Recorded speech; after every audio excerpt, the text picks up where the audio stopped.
Hi friends, welcome back to Ammu's learning. ഇന്ന് നമുക്ക് 5th സ്റ്റാൻഡേർഡിലെ basic science പഠിക്കാം. അതിലെ 3rd chapter celestial shadow sites, മാനത്തെ നിഴൽ കാഴ്ചകൾ. പ്രകാശം നിറഞ്ഞ ഒരു ലോകത്താണ് നമ്മൾ ജീവിക്കുന്നത്, അല്ലേ? പ്രകാശമില്ലാത്ത അവസ്ഥയെക്കുറിച്ച് നമുക്ക് സങ്കല്പിക്കാൻ പോലും കഴിയില്ല. നമുക്ക് ചുറ്റുമുള്ള വസ്തുക്കൾ കാണാൻ കഴിയുന്നില്ല എങ്കിൽ അത് എത്രമാത്രം ഡിഫിക്കൽട്ട് ആയിരിക്കും, അല്ലേ? Light is essential to see objects. എന്താണ്? വസ്തുക്കളെ കാണാൻ ലൈറ്റ് ആവശ്യമാണ്. Light is essential to see objects. How many are the wonderful sights around us? നമ്മുടെ ചുറ്റും എത്രത്തോളം മനോഹരമായ കാഴ്ചകളാണുള്ളത്. പ്രകൃതി ഭംഗി, സൺറൈസ്, സൺസെറ്റ്, അതുപോലെ മനോഹരമായ മഴവില്ല്, ഇതൊക്കെ കാണാൻ എന്ത് ഭംഗിയാണ്, അല്ലേ? പുക നിറഞ്ഞ അടുക്കളയിൽ ഓടിന്റെ വിടവിലൂടെ പ്രകാശരശ്മികൾ കടന്നു വരുന്നത് നിങ്ങൾ കണ്ടിട്ടുണ്ടാകും. അതുപോലെ രാത്രിയിൽ നമ്മളൊരു ടോർച്ച് തെളിച്ചാൽ അതിൽ നിന്നും ലൈറ്റ് പതിക്കുന്നത് എങ്ങനെയാണ്? ഒരു വാഹനം വളവ് തിരിയുമ്പോൾ വാഹനത്തിൽ നിന്നുള്ള ലൈറ്റ് റോഡിൽ നിന്നും നീങ്ങിപ്പോകുന്നത് കാണാം. ഈ പറഞ്ഞ സിറ്റുവേഷൻസിലെല്ലാം ലൈറ്റിന്റെ ഒരു പ്രത്യേകത എന്ന് പറയുന്നത് light travels in a straight line. Light നേർരേഖയിൽ സഞ്ചരിക്കുന്നു. എങ്ങനെയാണ് സഞ്ചരിക്കുന്നത്? നേർരേഖയിൽ, സ്ട്രേറ്റ് ലൈനിൽ.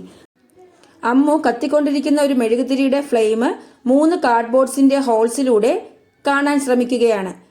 ലൈറ്റ് സ്ട്രേറ്റ് ലൈനിലാണ് സഞ്ചരിക്കുന്നത് എന്ന് തെളിയിക്കാനുള്ള എക്സ്പെരിമെന്റ് ചെയ്യുകയാണ്. നമുക്കും ആ എക്സ്പെരിമെന്റ് ഒന്ന് എഴുതി നോക്കാം. ആദ്യം എന്താ എഴുതേണ്ടത്? എയിം ആണ്. എയിം എന്താ? To prove that light travels in a straight line.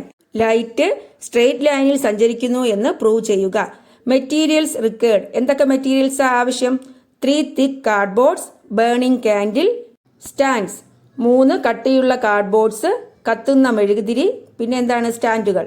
Procedure എന്താ?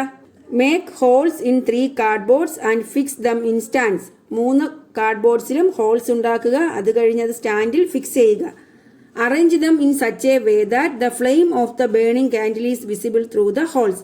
ആ ബേണിംഗ് കാൻഡിലിന്റെ ഫ്ലെയിം ഹോൾസിലൂടെ കാണത്തക്ക രീതിയിൽ ഇതിനെ ക്രമീകരിക്കുക. Change the position of any of the cardboard slightly and observe if you can see the candle flame. എന്താണ്? ഈ 3 കാർഡ്ബോർഡ്സിൽ ഏതിൻ്റെയെങ്കിലും പൊസിഷൻ ചേഞ്ച് ചെയ്തിട്ട് ആ കാൻഡിൽ ഫ്ലെയിം ഹോൾസിലൂടെ കാണാൻ പറ്റുന്നുണ്ടോ എന്ന് ഒബ്സർവ് ചെയ്യുക. മനസ്സിലായോ? ആദ്യം നമുക്ക് കാൻഡിൽ ഫ്ലെയിം കാണത്തക്ക രീതിയിൽ കാർഡ്ബോർഡ്സ് ക്രമീകരിക്കണം. രണ്ടാമത് കാർഡ്ബോർഡ്സിന്റെ പൊസിഷൻ ചേഞ്ച് ചെയ്തിട്ട് നമ്മൾ ഹോൾസിലൂടെ നോക്കണം. ഒബ്സർവേഷൻ എന്തെഴുതാം? The flame of the burning candle is visible through the holes in the first arrangement of the cards. ആദ്യം കാർഡ്സ് അറേഞ്ച് ചെയ്തപ്പോൾ ആ ഹോൾസിലൂടെ കാൻഡിൽ ഫ്ലെയിം കാണാൻ കഴിഞ്ഞു. എന്നാൽ we are unable to see the flame when the position of the cardboard is changed. കാർഡ്ബോർഡിന്റെ position change ചെയ്തപ്പോൾ നമുക്ക് ആ ഫ്ലെയിം കാണാൻ കഴിയുന്നില്ല. ഇൻഫറൻസ്. ഇതിൽ നിന്നും എന്താ മനസ്സിലായത്? The light travels in a straight line. Light straight ലൈനിൽ സഞ്ചരിക്കുന്നു. പ്രകാശം നേർരേഖയിൽ സഞ്ചരിക്കുന്നു. മനസ്സിലായല്ലോ എക്സ്പെരിമെന്റ്? ഇതാണ് ലൈറ്റിന്റെ ഒരു സവിശേഷത എന്ന് പറയുന്നത്. Does light pass through all substances? എല്ലാ സബ്സ്റ്റൻസിലൂടെയും ലൈറ്റ് പാസ് ചെയ്യുമോ? Let's find out. അടുത്ത എക്സ്പെരിമെന്റ് ആണ് ലൈറ്റിനെ കടത്തിവിടുന്ന സബ്സ്റ്റൻസും കടത്തിവിടാത്ത സബ്സ്റ്റൻസും കണ്ടുപിടിക്കുക എന്നത്. അപ്പോൾ എയിം എന്തെഴുതാം?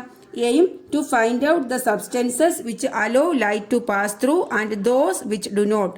ലൈറ്റിനെ കടത്തിവിടുന്ന സബ്സ്റ്റൻസും കടത്തിവിടാത്ത സബ്സ്റ്റൻസിനെയും ഐഡന്റിഫൈ ചെയ്യുക.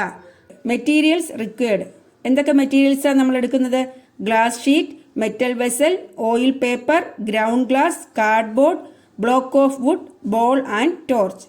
ഗ്ലാസ് ഷീറ്റ് എടുക്കണം, മെറ്റൽ വെസൽ ലോഹപാത്രം, ഓയിൽ പേപ്പർ, ഗ്രൗണ്ട് ഗ്ലാസ് ഉരച്ച glass, cardboard, block of wood തടിക്കട്ട, ബോൾ ആൻഡ് ടോർച്ച്.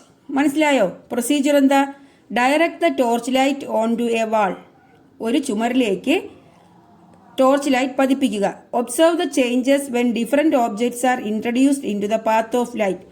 ആ ലൈറ്റിന്റെ പാതയിൽ നമ്മൾ എടുത്ത ഓരോ ഓബ്ജെക്ട്സും വെച്ച് ലൈറ്റ് ചുമരിൽ പതിക്കുന്നുണ്ടോ ഇല്ലയോ എന്ന് ഒബ്സർവ് ചെയ്യുക. ഒബ്സർവേഷൻ എന്തെഴുതാം? Observations are given in the table. നമ്മൾ കാണുന്ന കാര്യം ആ ടേബിളിലാണ് എഴുതാൻ പോകുന്നത്. നമ്മൾ ആ എക്സ്പെരിമെന്റ് ചെയ്യുമ്പോൾ ഇതിൽ കുറച്ച് വസ്തുക്കൾ ലൈറ്റിനെ കടത്തിവിടുന്നു, ചില വസ്തുക്കൾ ഭാഗികമായി പാർഷ്യലി ലൈറ്റിനെ കടത്തിവിടുന്നു, ചില വസ്തുക്കൾ ലൈറ്റിനെ കടത്തിവിടുന്നില്ല. അപ്പോൾ നമുക്ക് ടേബിളിൽ എങ്ങനെ എഴുതാം? സബ്സ്റ്റൻസസ് ഒരു കോളത്തിൽ എഴുതാം. അടുത്ത കോളത്തിൽ എന്താണ്? Allow light to pass through don't allow light to pass through, allow light to pass through partially. മനസ്സിലായോ? ലൈറ്റിനെ കംപ്ലീറ്റ് ആയിട്ട് കടത്തിവിടുന്നവയെ allow light to pass through എന്ന് എഴുതാം. ലൈറ്റിനെ ഭാഗികമായി കടത്തിവിടുന്നവയെ allow light to pass through partially എന്ന് എഴുതാം. ലൈറ്റിനെ കടത്തിവിടുന്നില്ല എങ്കിൽ do not allow light to pass through എന്ന് എഴുതാം. ഒന്നാമത്തെ substance glass sheet. Glass sheet allow light to pass through. Metal vessel do not allow light to pass through. Oil paper allow light to pass through partially. Ground glass allow light to pass through partially. Cardboard do not allow light to pass through. Block of wood do not allow light to pass through. Ball do not allow light to pass through. Rubber ball ആണെങ്കിൽ ലൈറ്റിനെ കടത്തിവിടില്ല. മനസ്സിലായല്ലോ? ഈ table Victers ക്ലാസ്സിൽ നിങ്ങൾക്ക് ആക്ടിവിറ്റിയായി തന്നതാണ്, complete ചെയ്ത് എഴുതാനായിട്ട്. ഇനി നമുക്ക് ഇൻഫറൻസ് എഴുതാം. ഇൻഫറൻസ് എന്താ? Some substances allow light to pass through either completely or partially. ചില സബ്സ്റ്റൻസസ് ലൈറ്റിനെ കംപ്ലീറ്റ് ആയിട്ടോ അല്ലെങ്കിൽ പാർഷ്യൽ ആയിട്ടോ കടത്തിവിടുന്നു. But some substances which do not allow light to pass through. എന്നാൽ ചില സബ്സ്റ്റൻസസ് ലൈറ്റിനെ കടത്തിവിടുന്നില്ല. മനസ്സിലായല്ലോ? അപ്പോൾ ഈ എക്സ്പെരിമെന്റിൽ നിന്നും ലൈറ്റിനെ കടത്തിവിടുന്ന വസ്തുക്കൾ ഏതൊക്കെയാണ്, ലൈറ്റിനെ കടത്തിവിടാത്ത വസ്തുക്കൾ ഏതൊക്കെയാണ്, ലൈറ്റിനെ പാർഷ്യലി കടത്തിവിടുന്ന വസ്തുക്കൾ ഏതൊക്കെയാണെന്ന് മനസ്സിലായി. Does light pass through all objects. എല്ലാ ഓബ്ജക്റ്റിലൂടെയും ലൈറ്റ് കടന്നു പോകുന്നുണ്ടോ? ഇല്ല. അപ്പോൾ ലൈറ്റ് കടന്നു പോകുന്നതിന്റെ അടിസ്ഥാനത്തിൽ വസ്തുക്കളെ മൂന്നായിട്ട് തരംതിരിക്കാം. ഏതൊക്കെയാണ്? Objects which allow light to pass through them completely are transparent objects.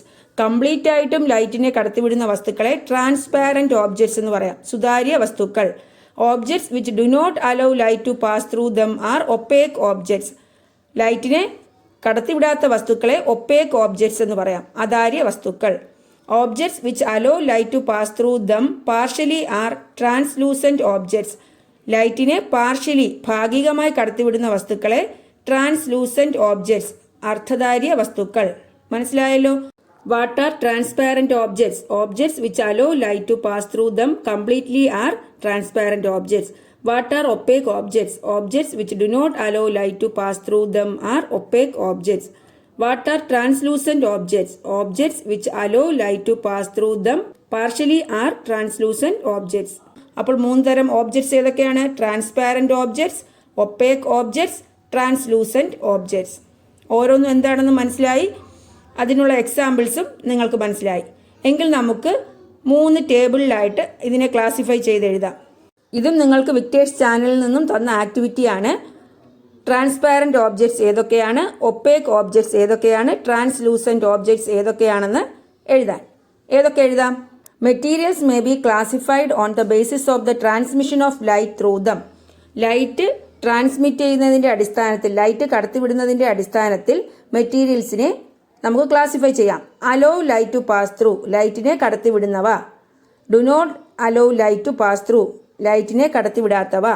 Allow light to pass through partially, ഭാഗികമായി ലൈറ്റിനെ കടത്തിവിടുന്നവ. ഏതൊക്കെ എഴുതാം? അലോ ലൈറ്റ് ടു പാസ് ത്രൂവിൽ glass sheet, glass paper, water, glass bowl, air.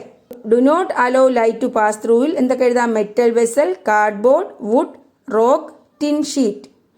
Hello light to pass through partially, oil paper, ground glass, tissue paper, oil, honey. മനസ്സിലായല്ലോ? അപ്പോൾ allow light to pass through എന്ന് വെച്ചാൽ transparent objects, do not allow light to pass through എന്ന് വെച്ചാൽ opaque objects, allow light to pass through partially എന്ന് വെച്ചാൽ എന്താണ്? Translucent objects. ഇനി ടേബിൾ എഴുതിയ വസ്തുക്കളിൽ നിന്നും നമുക്ക് കുറച്ച് കാര്യങ്ങൾ കൂടി പഠിക്കാം. Are all solid substances opaque. എല്ലാ സോളിഡ് സബ്സ്റ്റൻസസും ഒപ്പേക്ക് ആണോ? ലൈറ്റിനെ കടത്തിവിടുന്ന സോളിഡ് സബ്സ്റ്റൻസും ഉണ്ട്. ഏതാണ്? നമ്മൾ ഗ്ലാസ് ബൗൾ എഴുതി. ഗ്ലാസ് ബൗൾ സോളിഡ് സബ്സ്റ്റൻസ് ആണ്. അപ്പോൾ നമുക്ക് അതിന്റെ ആൻസർ എന്തെഴുതാം? No. All solid substances are not opaque. Are in there transparent liquids. Transparent ആയിട്ടുള്ള ലിക്വിഡ്സ് ഇല്ലേ? സുതാര്യമായിട്ടുള്ള ലിക്വിഡ്സ് ഉണ്ട്. ഏതാണ്? വാട്ടർ. വാട്ടർ ട്രാൻസ്പാരന്റ് ലിക്വിഡ്സ് ആണ്. Are in there opaque liquids. Opaque liquids ഉണ്ടോ? പ്രകാശത്തെ കടത്തിവിടാത്ത ലിക്വിഡ്സ് ഉണ്ട് അല്ലേ? ഏതാണ് ഒപ്പേക്ക് ലിക്വിഡ്സ്? മിൽക്ക്, ഇങ്ക്, മഷിയും അതുപോലെ പാലും എന്താണ്? ഒപ്പേക്ക് ലിക്വിഡ്സ് ആണ്. Are in there translucent liquids. Translucent ആയിട്ടുള്ള ലിക്വിഡ്സ് ഇല്ലേ? ഉണ്ട്. ഏതൊക്കെയാണ്? Coconut oil, honey. Are in gases generally transparent. Transparent ആയിട്ടുള്ള ഗ്യാസസ് ഏതൊക്കെയാണ്? എയർ. എയർ ഒരു ട്രാൻസ്പാരന്റ് ഗ്യാസ് ആണ്. നമ്മൾ പറഞ്ഞു water is A transparent liquid എന്ന് പറഞ്ഞു. Can you make water opaque? ആ ട്രാൻസ്പാരന്റ് ലിക്വിഡായ വാട്ടറിനെ ഒപ്പേക്ക് ആക്കാൻ കഴിയുമോ? കഴിയും അല്ലേ? നമ്മൾ പറഞ്ഞു ഇങ്ക് എന്ന് പറയുന്നത് ഒപ്പേക്ക് ലിക്വിഡ്സ് പറഞ്ഞു. അപ്പോൾ ആ ഇങ്ക് മഷി മിക്സ് ചെയ്ത് നമുക്ക് വാട്ടറിനെ എന്താക്കാം? ഒപ്പേക്ക് ലിക്വിഡ്സ് ആക്കാം. മനസ്സിലായോ? വാട്ടർ ഒരു ട്രാൻസ്പാരന്റ് ലിക്വിഡ് ആണ്. അതിൽ നമുക്ക് ഇങ്ക് മിക്സ് ചെയ്ത് ഒപ്പേക്ക് ആക്കി മാറ്റാം. അപ്പോൾ ഇത്രയും കാര്യങ്ങളാണ് ഇന്നത്തെ ക്ലാസ്സിൽ ഞാൻ ഉൾപ്പെടുത്തിയിരിക്കുന്നത്. ഇന്ന് എന്തൊക്കെയാണ് നമ്മൾ പഠിച്ചത്?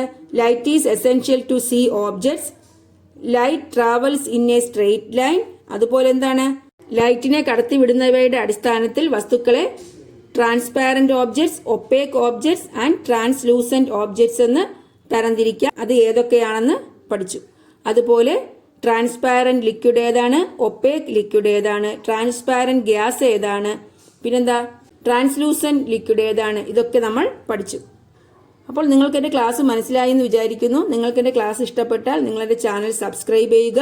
കൂടെയുള്ള ബെല്ലൈക്കൺ ക്ലിക്ക് ചെയ്ത് ഓൾ എന്ന ഓപ്ഷൻ ക്ലിക്ക് ചെയ്താൽ ഞാൻ ഇടുന്ന ക്ലാസ്സുകളുടെ നോട്ടിഫിക്കേഷൻ നിങ്ങൾക്ക് കിട്ടും. അതുപോലെ നിങ്ങളുടെ ഫ്രണ്ട്സിനൊക്കെ എൻ്റെ ക്ലാസ് ഷെയർ ചെയ്യുക. Thanks for watching Ammu's learning.